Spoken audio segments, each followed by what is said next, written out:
Hello everybody. So this isn't a video that I'd normally upload to my channel, but I was looking for a tool that would take my GPX file or FIT file and convert it into a track overlay, an elevation overlay, and even a speedometer overlay. And there wasn't a tool out there that I could find that was free, easy to use, and integrated well with DaVinci Resolve. So I decided to create that tool, and naturally I had to share it with you. You can find the tool down in the description below along with my GitHub link, and so you can see all the code there. So without any further ado, let's jump into the tool. So when you get the tool, it's going to look like this, and you're going to grab your GPX file or your FIT file. GPX, in my opinion, normally works better. FIT is a little bit more speed accurate. And then you'll have this panel of controls here. So you're going to choose the frame rate that matches your video frame rate and whatever speed unit you want, one of those. And then smoothing basically just smooths it out a little bit so you don't have so much detail in the speedometer. And then GPS offset, this isn't important if you recorded with your GoPro, but it is important if you record on an external device like a watch or a phone or something like that, where you started your GPS recorder after you started your camera. So this is what that will do. If you started it after, you'll put in how many seconds you started after. Clock drift, again, this is also a tool that helps you sync your external GPS data to your video. If you shot it on your GoPro and getting your GPX data from your GoPro, you don't have to worry about this. It also has a sync helper, so you sync one event and then you show another event where it happened on the video and then where it happened on the GPS overlay, so then it can know how much it needs to adjust. Because with the clock drift, basically sometimes your camera's clock is not exactly synced with your watch's clock. Just being off by about 0.1 will end up with about a 6-second difference over an hour. So it's very important to make sure to get this correct. Max speed, it will automatically grab your max speed from your workout or your run.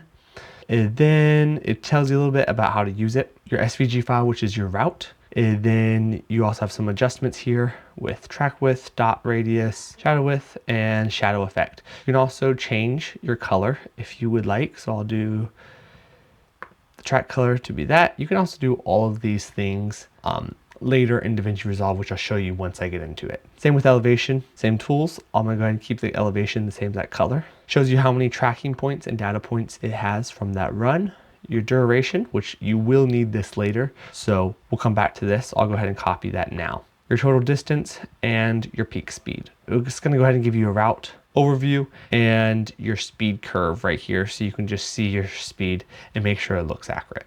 All right, so I'm gonna be downloading all of these because I'm gonna show you how to do all three effects. If you're just downloading just the speedometer, then you would download the speedometer.settings file and also the speed SPL file. Both of those is what makes the speedometer work. So I'm gonna go ahead and download all of them. All right, once you've downloaded all of them, go ahead and hop into DaVinci Resolve and create a new project.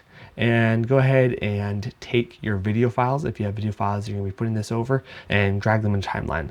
I'm not gonna have any video files just for the sake of this demonstration. So you'll go ahead and go up to your media pool, which if you don't see it, you can see it. You can just click media pool right there, right click and select new fusion composition. I'm gonna name this one speed, and then frame rate should also match the frame rate of my video, which is 23.97. Duration, remember how I told you you're gonna need your duration? Here it is. You're gonna go ahead and copy that duration right into there. Select create. So now your speed, you can go ahead and drag that on there, and this should match the duration of your whole entire workout. Okay, you're gonna go ahead and right click and then select open in Fusion. Once we're in Fusion, you should see something like this. If you do not see something like this, then you can go ahead and just select nodes and make sure your nodes are on. All right, we're gonna go ahead and grab our dot settings file for the speed.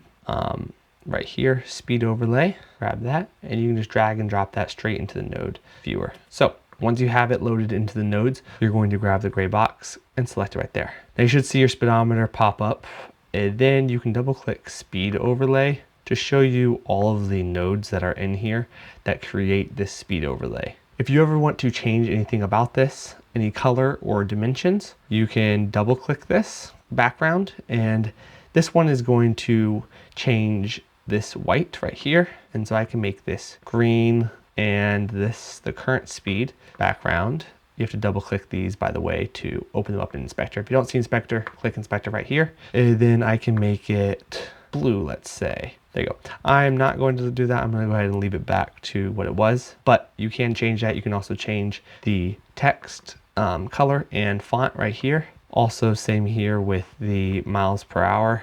You can change this right here, and you can change the color, font, and everything like that. So now that we have a speedometer, the big deal is how do we get this to animate with our GPX data? So you're gonna go ahead and go to the double click the current speed node. You're gonna come down here to active speed and select animate. Now, once you do that, you're gonna go and select your spline right here, which opens the spline editor. I'm gonna go ahead and close the nodes tab just to give me a little bit more room.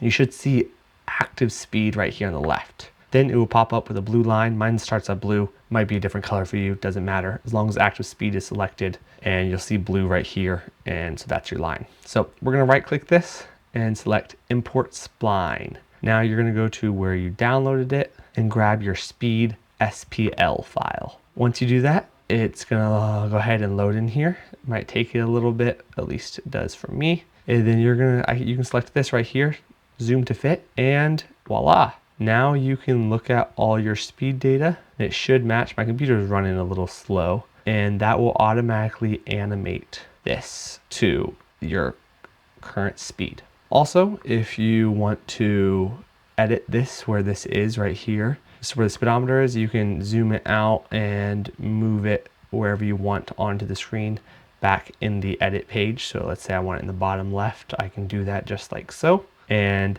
it will be right there. All right, now next up, we'll do our track overlay and get that all animated. Jumping back into Resolve, we're gonna right click, and then we're gonna, again, new fusion composition, and we need it to be that duration, the same duration of our workout. I'm gonna name this one route. Again, same frame rate that our video was recorded in. Select it, grab it, drop it on the timeline, right click, open in Fusion. Now that we have it open in Fusion, these steps are going to be a little bit different. So you're gonna come up here, go to Fusion, import SVG, select it, and you're gonna go to where you downloaded it and your root SVG file. And it's gonna pop up with image size. You can change this. This is automatically scaled to work best. If you move them, the dials, you do need to move them proportionally to make it zoom in both ways instead of just going one with the width or the height. You can change those. For now, I'm going to leave this normal. I don't really ever change them. You can if you would like. So we're gonna go ahead and select okay. I'm gonna open up nodes back here, close down the spline. And when you imported the SVG, you should have seen this pop up. And again, nodes right here. You're gonna drag and drop. It's gonna pop up right here. And then also, so you're going to see this. It's the color that we selected on the tool. Well, now you have this dot that's just sitting in the middle. We need to get this dot to animate it along the river. So again, we're gonna double click this, open this up, and double click main path. We're gonna go down here where it says right click shape animation, select publish. Basically what that does is publishes all of the track data of where that SVG is to make it available to the dot to know where it is on the screen. Then we're gonna come up to main dot, double click main dot, and then go to center, right click, select animate, then come up to the modifier, and then right down here, we're going to right click and go to connect to main path value. Now you should have seen your dot jump all the way up to the very beginning of the route, which is great. Then the problem here now is we've left our shadow dot behind. So what we're gonna do is go to the dot outline, go to center, and then we're going to select expression, and we're gonna type in, this is case sensitive, so make sure you do get the caps correct on this. Main dot period center, push enter, and you should see it jump right back up to underneath your main dot. Now what we need to do is animate it and make it flow at the right time along the path that we have. So you're gonna make sure you're on the main dot node, right click down here, select animate. Once you do that, open up the spline, close the nodes, Once you're in here, make sure that the main dot is selected. I'm going to right click this, import spline, go down to your file where you selected it, and root.spl is what we're going to need. Should see this pop up here, and we're going to push zoom to fit to see all of it. And now you'll see the dot moving along the path. If I go back into my nodes and select this one, I can get a clean output of it. So if last merge node and the little button on the right, which basically tells the software to put this one on the right viewer over here. So now we can see that if we drag our playhead, it animates along the river. Now you have your dot animated. And again, on the edit tab, you can come here to the root, zoom your map in and out, left and right, and up and down to position it wherever you would like. So I uploaded a file that did not have any elevation data on it. And so you didn't see a elevation preview in the tool. But normally if you have a file that does have elevation data in it, you will see a preview of that in the tool. So I uploaded a different file that did have elevation, and I'll walk you through how to do the elevation. It's extremely similar to the route SVG. So without any further ado, let's get back into it. Okay, so you're gonna go ahead, same thing, create a new Fusion composition. I'm gonna rename this one elevation and come back here and grab that duration again, copy right there. Once you get it copied, create, and you'll have your elevation right here. Drag and drop it. It's a lot smaller because this was just about a 30-minute run that I did that had elevation data, because with my watch, I don't have it recording elevation data when I go canoeing because I don't really use the elevation data for canoeing. So I turn that feature off for battery's sake. So once you have here, again, open in Fusion page, come up here, Fusion, import SVG, grab your elevation. And again, same thing. You don't really need to worry about this. Open it, drag and drop. I'm going to kind of just speed through this here because since I went into detail of all of this with the route SVG, so if you have any questions or whatever, you can kind of go back to the route SVG for more detail on how to do this. Main path, right click, we're going to select publish, come down here to main dot, right click, animate, and right here you're going to right click, animate also. Sorry, you're going to select animate, and then modifier, right click here, connect to main path, value. Once you've done that, you should see it pop up there. Again, you're going to go to your dot outline, same thing here, right click, expression, and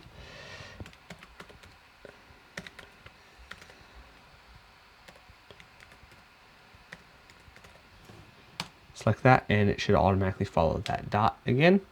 So the main difference here is that when you go to the spline, you want to make sure center, path, and displacement are selected, and then right click, import spline, grab your SPL file, your elevation SPL file, and then you will see the dot animate as it goes along. And again, once you get it in here, you can zoom it as much as you want or as far as you want and move it around. And that's it. If you like this video and found the information in it helpful in any way, I hope that you just give it a thumbs up. And if you have any questions about this tool or any comments about how I should change it or any updates that I possibly should make, I would love to help you out. So reach out in the comment section below and I'll get to all the comments that I can. Thanks, guys.